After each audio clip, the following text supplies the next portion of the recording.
오늘은 맥주 감사 주일로 지킵니다. 1년의 절반이 지나가고 이제 새로운 1년의 반이 시작되는 시간입니다. 이 맥주 감사 주일은 구약 이스라엘 민족이 지키던 맥추절에서 유래가 되었습니다. 맥추절은 광야에서 이스라엘 공동체에게 주어진 하나님의 명령입니다. 출애굽기 23장 16절 상반절을 보면 맥추절을 지키라.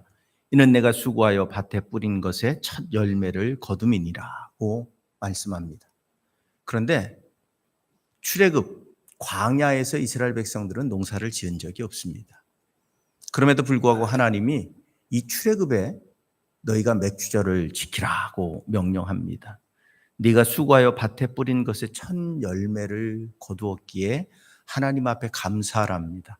근데 정작 이스라엘 백성들은 광야에서 농사를 지은 적이 없습니다.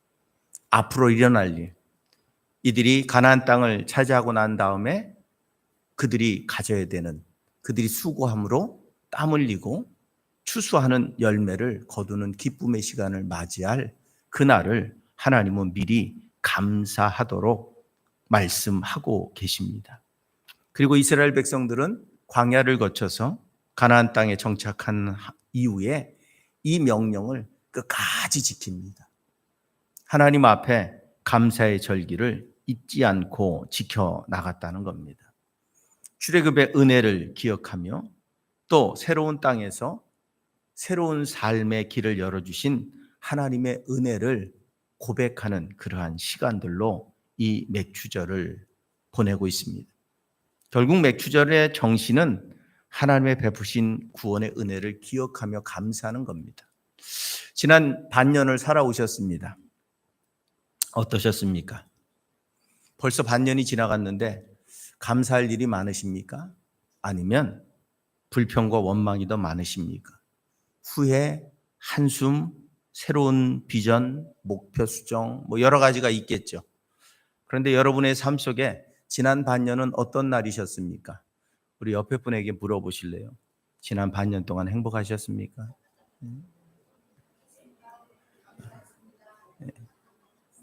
지난 반년 동안 행복하셨어요? 물어보래도 물어도 안 봐. 어쩌라고요? 뭘 어쩌겠어요? 제가 뭘 어쩌겠습니까?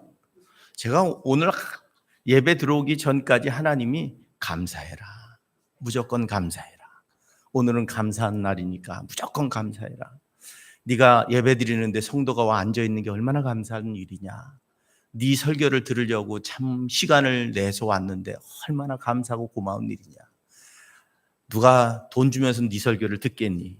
그래가면서 하나님이 계속 감사하라고 그래서 하나님 감사합니다. 그런데 정작 보니까 맥주 감사주일 절기 때 더 많이 빠졌어.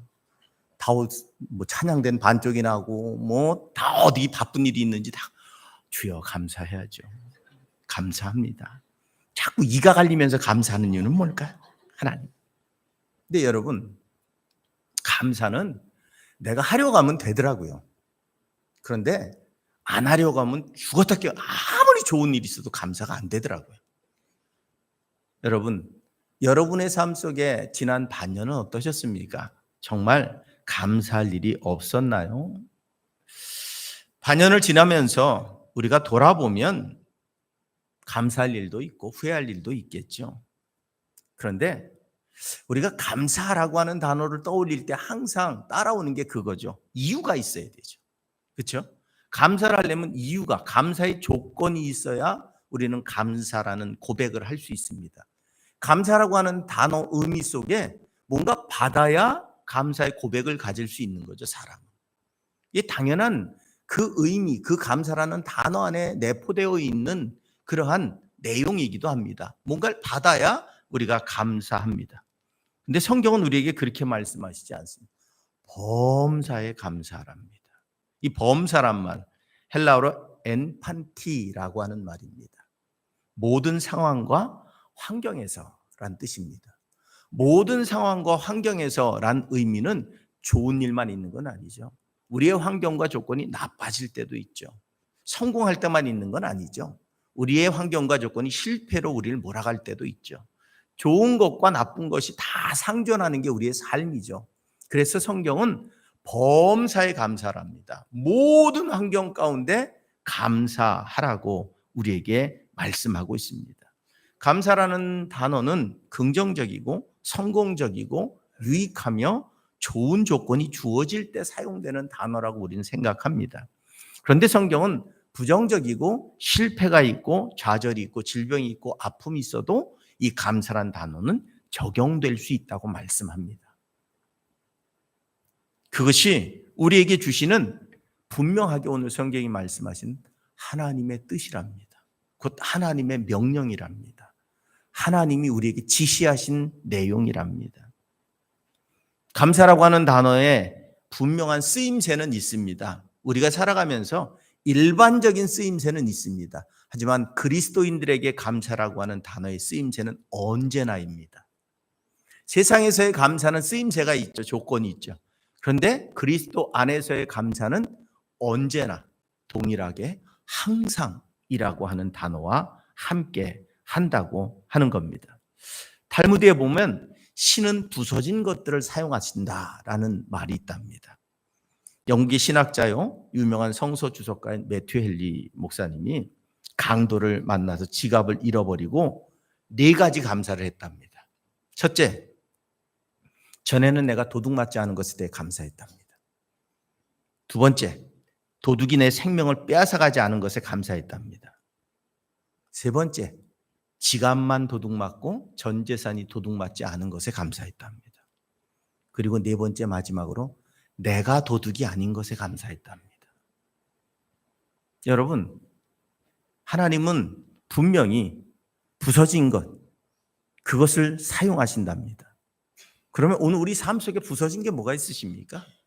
여러분의 삶에 부서졌다고 생각하는 것이 무엇이 있습니까? 그걸 거꾸로 뒤집어서 그것을 가지고 여러분 한번 감사의 조건을 만들어 보셨습니까? 그렇기 때문에 감사하다. 돈지갑을 빼앗긴 도둑을 만난 목사님의 고백처럼 내가 도둑이 아닌 것에 감사해 보셨습니까? 그건 당연한 걸까요? 정말 우리에게 당연한 것이 있을까요? 가장 길었던 날이라고 하는 책을 쓴 코넬리어스 라이언이라고 하는 분이 있습니다. 이분은 5년간 암투병하다 돌아가신 분입니다. 그런데 암에 걸린 날부터 세상 끝나는 그날까지 매일 아침 5가지 감사를 했답니다. 자기가 죽는 걸 알아요. 죽어가면서 매일 아침 눈을 뜨면 이 5가지 감사를 했답니다. 첫째, 오늘도 아내의 얼굴을 볼 수 있는 것 때문에 감사했답니다.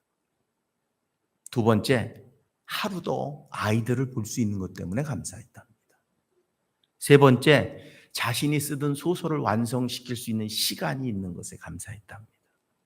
네 번째, 하루도 병간에가 싸울 의지를 가지고 있는 것에 감사했답니다. 마지막으로 예수님과 하루를 더 보낼 수 있는 것에 감사했답니다.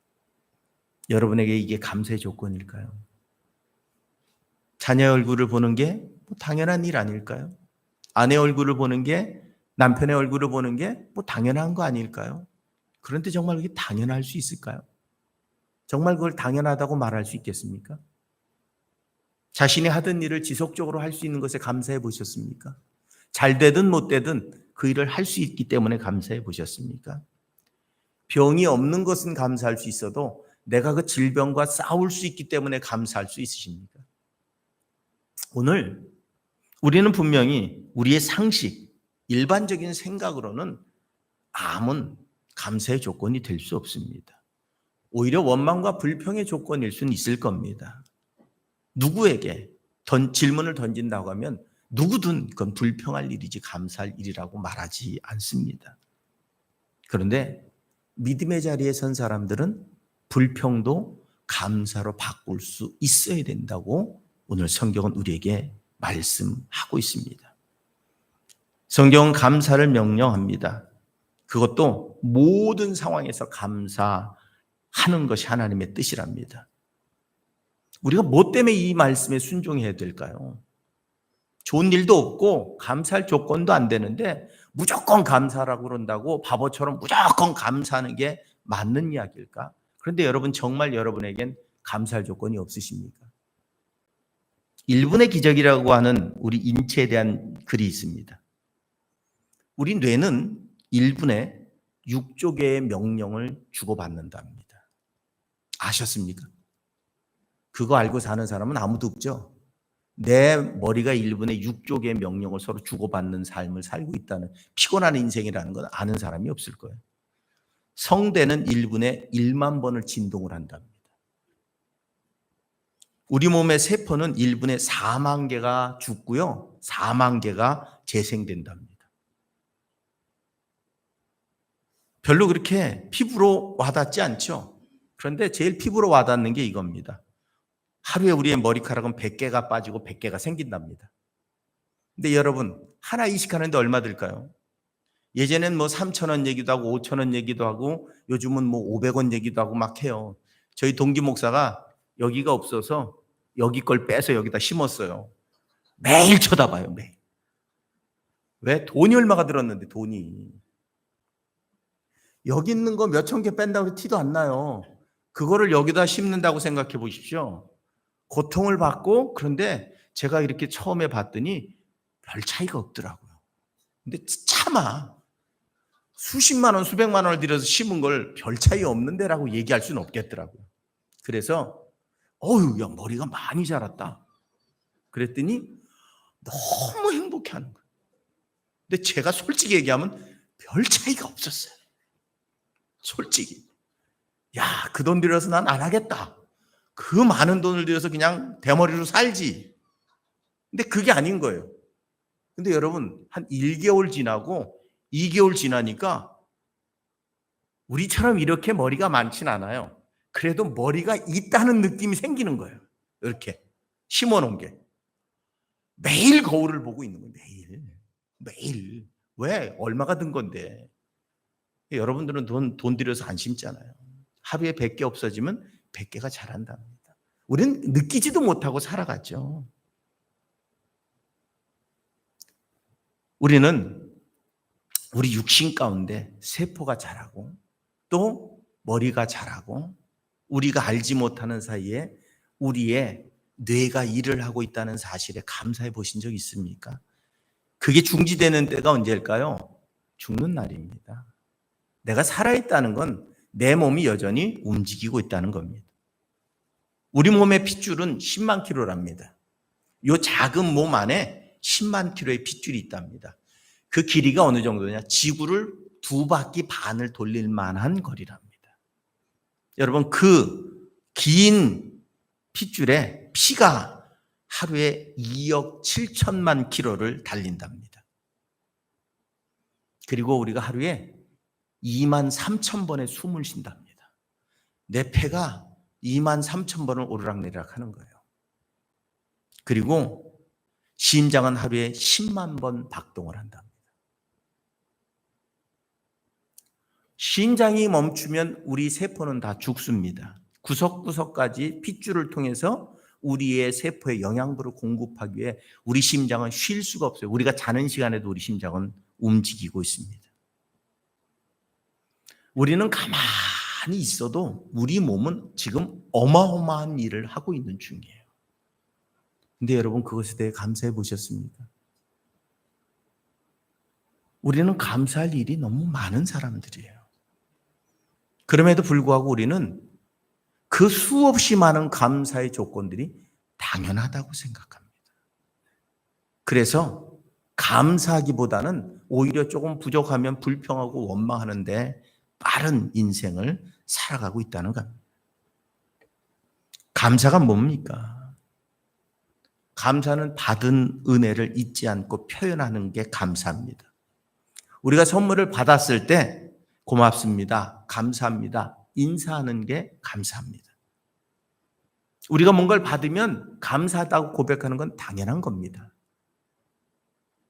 그리고 어려운 것도 아니죠. 우리 마음에서 저절로 뭔가를 받았으니까 감사하다고 고백하죠. 특별히 한 사람만 할 수 있는 것도 아닙니다. 우리 모두에게 열려져 있는 감사의 고백입니다. 그런데 우리는 우리가 나면서부터 받은 은혜를 잊고 살아갑니다. 우리가 숨을 쉬는 것 하나도 감사라고 찬양은 하는데 정말 숨을 쉬는 것 하나가 감사인 사람들이 있습니다. 제 형님 얘기를 하지만 목회자로 간단에 서서 설교를 하는 게 굉장히 힘든 일입니다. 근데 숨을 쉬기가 힘들어요. 차 트렁크 안에는 맨 호흡기만 잔뜩 달고 싣고 다녀요. 자기 몸을 스스로 임상심리 하는데 약 개발하는데 내놓고 그 약을 투약하면서 그 약이 잘 들으면 몸이 괜찮고 그 약이 안 들으면 오늘도 여전히 하루 숨을 쉬는 게 어려운 거예요. 그런데 여러분 예배 1시간을 올라와서 그 숨 쉬는 걸 중단하고 예배 설교를 하기 위해선 자신의 온 희생을 다 던져야 그 1시간을 버틸 수 있는 거예요. 그리고 내려가면 호흡기 차고 사무실에서 호흡기로 겨우겨우 숨을 유지합니다. 그래도 요즘 본인이 임상시험에 참여했던 약이 너무 잘 들어서 굉장히 많이 나아졌더라고요. 일상생활을 하는데 전에는 집에 가면 이걸 달고 있었어요. 옆에 그냥 호흡기를 끼고 있었어요. 이게 떨어지는 때는 언제냐면 설교하러 올라갈 때, 강단에 올라갈 때만 떼놓고 올라가는 거예요. 아주 심할 땐 거의 설교조차 못했어요. 그걸 보면서 내가 숨을 쉬는 게 얼마나 감사한 일인지를 깨닫게 돼요. 아무 도움 없이, 아무 기계 없이, 아무런 노력 없이 그냥 저절로 숨이 쉬어지는 게 이게 얼마나 대단한 일인지를 깨닫게 됩니다. 우린 그런데 숨 잘 쉰다고 감사하는 사람은 못 봤어요. 아우, 숨 힘들이지 않고 숨 쉽니다라고 고백하며 감사하는 사람을 본 적이 없어요. 우린 태어나면서부터 우리 육신의 모든 운행을 하나님이 할 수 있게 만들어 놓으셨어요. 우리 몸을 해치는 건 누굴까요? 우리 자신입니다. 우리의 환경들과 우리의 먹고 마시는 것들과 우리가 살아가는 삶의 방법들이 우리를 해치고 있을 뿐이지 하나님이 창조하신 대로 살아간다면 우리 몸은 건강할 수밖에 없죠. 우리의 뼈가, 우리의 근육이, 우리의 신경이 눌리고 아픈 이유는 내 자세가 잘못되고 내가 뭔가 무리한 것 때문에 일어나는 일들이겠죠. 근데 우리는 건강을 잃어야만 감사라고 하는 단어를 떠올립니다. 오늘 우리에게 하나님은 모든 것에 감사할 것을 명령하고 있습니다. 우리 눈에 보이는 것에 대해서는 우리는 감사합니다. 그런데 눈에 보이지 않는 더 큰 역사들에 대해서는 잊어먹고 살아가고 감사할 줄 모르고 살아가고 있는 것이 아닌가. 마치 당연한 것처럼, 내 권리인 것처럼, 내가 누려야 되는 것처럼 우리는 그렇게 살아감으로 진짜 행복을 빼앗긴 인생을 살고 있지 않은가 하는 겁니다. 성경에는 감사에 대해 강조를 많이 합니다. 어떤 학자는 성경을 찾아서 감사라고 하는 단어를 헤아려 봤더니 366번이 나온답니다. 하나님이 윤년까지 염두에 두셔서 365일인데 366번의 감사를 성경에 기록해 놓았답니다. 곧 하루에 한 번씩은 감사하며 살라는 이야기입니다. 여러분 하루에 한 번씩 감사하십니까? 눈을 뜨면서부터 왜 이렇게 더워부터 시작해서 우리는 참 불평하는 건 되게 빨라요. 쉽고. 그런데 감사하는 건 왜 이렇게 고민을 많이 해야 감사가 나올 수 있을까요? 불평하는 데는 누가 불평하라고 하지 않아도 그냥 내 입술로부터 툭 튀어나오는 게 불평이에요. 원망이고 한탄이고. 그런데 감사하라면 뭘 감사해야 되지? 감사의 조건이 뭐가 있지? 이거 당연히 나한테 해줘야 되는 거 아닌가? 그럼 이건 빼고 해서 내가 감사할 조건을 찾아서 감사를 해요. 그런데 여러분, 우리가 아침에 눈을 뜨는 것 자체가 감사할 조건이라면 어떻습니까? 그리고 감사로부터 내 하루가 시작된다면 어떨까요? 분명한 사실은 감사는 믿음으로만 가능한 겁니다. 프리스턴 대학의 총장인 위더스푼 박사에게 어느 날 한 사람이 찾아와서 말합니다. 어떻게 해야 범사에 감사할 수 있을까요? 오늘 마차를 타고 오는데 말이 도망가고 마차는 바위에 부딪혀서 오늘 내가 이렇게 힘들게 여기까지 왔습니다. 그런데도 감사해야 될까요? 그때 이 위더스푼 박사가 웃으며 말했답니다. 그런 사고가 났는데 이렇게 건강한 모습으로 온 것이 감사할 조건입니다. 그리고 저도 잊고 살았네요. 제가 마차를 타고 그 길을 그렇게 다녔는데 말이 도망간 적이 없고 마차가 바위에 부딪힌 일이 없었네요. 근데 한 번도 감사를 안 하고 살았네요. 여러분, 우리가 일상생활 속에 살아가면서 당연하다고 여기는 것들을 한번 생각해 보시겠습니까? 여러분들이 먹고 마시는 거 당연할까요? 이가 부실하면 먹기도 힘듭니다. 소화도 잘 안 됩니다. 소화력이 떨어지는 순간부터 우리가 먹고 마시는 게 때로는 두려울 수 있습니다. 먹고 마시는 것이 당연한 것이 아니라 그 또한 은혜일 줄로 믿습니다. 여러분, 천식이 있는 분들은 숨 쉬는 게 너무 힘들어요. 숨 쉬는 게 고통스러워요. 더위든 계절이 바뀌든 천식이 있는 분들은 항상 그 숨을 쉰다는 것 자체가 얼마나 감사한 일인지 몰라요. 근데 우리는 그걸 이해를 못하죠. 왜 숨 쉬는 게 힘들어? 왜 숨 쉬는 게 어려워? 병이 나서 그렇지. 아니요. 우리가 숨을 쉬는 게 그게 절대 자연스러운 내 권리가 아닙니다. 하나님이 내게 베푸신 은혜이지요. 수없이 많이 병원에 입원해 계신 분들, 그분들은 건강할 땐 건강이 좋은지 모르고 내 몸을 막 썼습니다. 하지만 그 병원 안에서 건강했을 때를 그리워하죠. 다시 돌아갈 수 없음 때문에 안타까워하죠. 그렇다면 지금 건강을 가지고 있는 우리는 그 건강함에 감사하고 그 건강을 지켜나갈 줄 아는, 내가 감사할 수 있다는 건 기억한다는 거예요. 선물로 받았다고 기억한다는 거예요. 그 감사한다는 것은 그래서 잘 보존할 수 있는 거예요. 그 감사한다는 것은 내게 귀한 것이라고 여기는 거예요. 그럼 여러분은 여러분 자신에 대해 귀하고 여기십니까? 귀하게 여기고 계세요? 하나님이 나를 이렇게 창조해 주셔서 지금까지 내가 살아오게 하신 것에 감사하십니까? 그렇다면 그 감사한 나를 우리는 어떻게 보존하고 보호하고 지켜나갈 수 있을까요? 우리는 감사라고 하는 단어가 단순하게 그냥 무슨 받은 것에 대한 대가라고 착각해요. 하지만 진정한 믿음의 사람은 모든 일에 감사합니다. 그 속에서 우리는 하나님을 만나고 은혜를 경험합니다. 그리고 이 감사는 우리를 행복하게 만들어줍니다. 불평하면서 행복한 사람이 있을까요? 불평하면 불행해질 수밖에 없습니다. 근데 어떤 사람은 무슨 일만 있으면 뭐가 문제일까 문제거리를 찾는 사람이 있어요. 불행한 인생을 자초하는 겁니다. 긍정적인 걸 먼저 바라보십시오. 문제가 없다는 게 아니에요. 내가 긍정적이고 감사할 일을 먼저 보고 그 다음에 문제를 바라보면 이 문제를 어떻게 해결할까를 고민하게 되는 거예요. 그런데 문제 먼저 바라보면 불평하고 원망하고 집어 던지고 포기하는 거예요. 인생에 큰 차이가 있습니다. 그러므로 감사는 우리를 행복하게 만드는 겁니다. 감사는 능력도 있습니다. 작은 개척교회를 하는 목사님이 어느 날 사모님이 암에 걸렸다고 하는 이야기를 들었습니다. 이 사모님이 위암에 걸려서 이제 자신의 인생의 마지막을 향해 간다고 생각하니까 갑자기 화가 나는 거예요. 그리고 자신을 개척교회로 끌고 와가지고 이 고생을 시킨 남편 목사가 엄청나게 원망스러운 거예요. 보기만 해도 꼴도 보기 싫은 거예요. 왜 목회를 해가지고 이 개척교회에서 교인도 없이 맨날. 그러면서 또 몇몇 안 되는 교인들 뭐라고 얘기하면 항상 남편이 참으라고, 당신이 이해하라고, 당신이 견뎌야 된다고 맨날 참으라고만 하는 거예요. 도대체가 이 사람 만나가지고 행복한 게 없는 거예요. 죽음 앞에 서니까. 그러니까 원망이 생기고 불평이 생기는 겁니다. 다 남편 탓인 것 같고 목회 탓인 것 같고. 그런데 어느 날 선배 목사님 부부가 찾아와서 봉투를 하나 주고 노트를 하나 주고 간 거예요.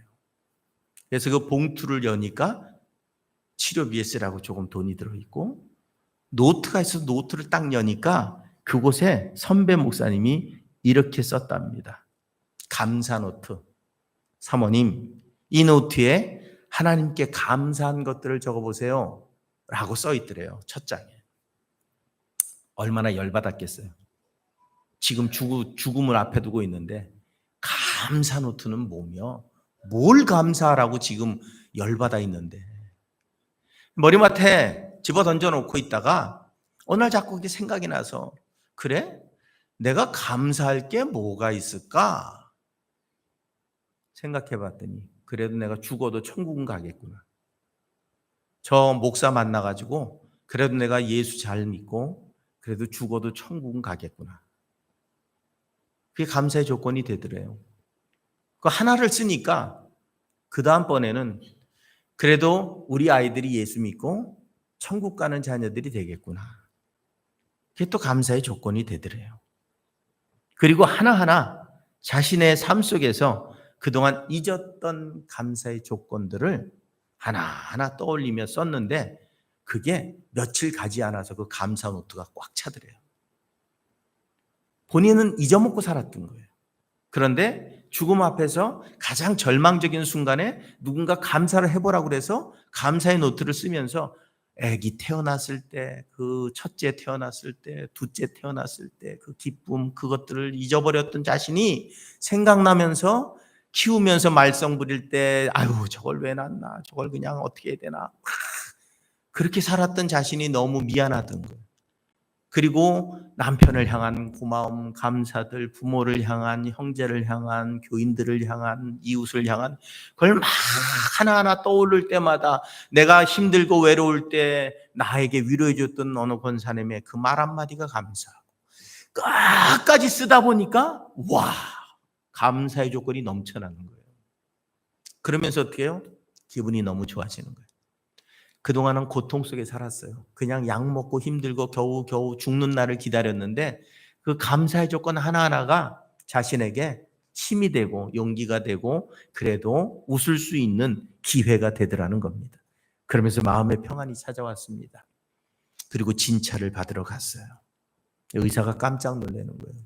사모님, 몸속에 있던 암세포가 사라져가고 있습니다.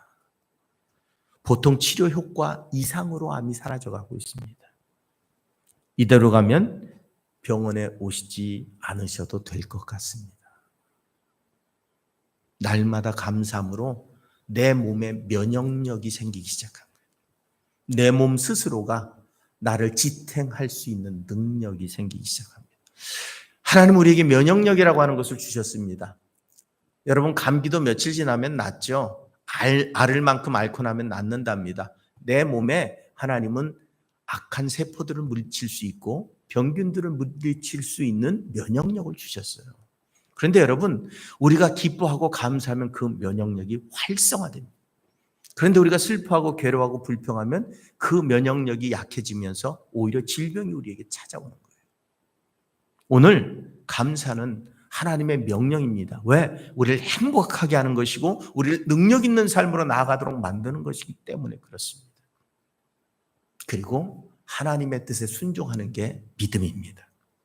그 뜻대로 살아갈 때 믿음이 있는 겁니다. 하나님은 하나님의 백성들에게 범사에 감사하라고 명령하셨습니다. 이제 남은 하반기 7월부터 여러분 이제 하나님의 명령대로 감사하며 사시기 바랍니다. 남은 6개월은 여러분의 입술에서 아침에 일어날 때 감사로 시작하셔서 밤에 잠들 때 감사로 마무리하시기 바랍니다. 중간에 불평하고 원망할 일들이 있을지 모릅니다. 하지만 하루의 시작을 감사로 또 하루의 마무리를 그 모든 것을 품에 안을 수 있는 감사로 마무리할 수 있는 인생이 된다면 우리는 분명히 평안해질 것이고 행복할 것이고 그리고 능력 있는 삶으로 우리의 삶은 더 활기 있고 복된 인생이 되어질 줄로 믿습니다. 그것이 하나님의 명령이라는 사실을 기억하며 우리 믿음의 사람들이 그 명령을 따라 살아가는 복된 삶을 살아가실 수 있기를 주님의 이름으로 축원을 드립니다.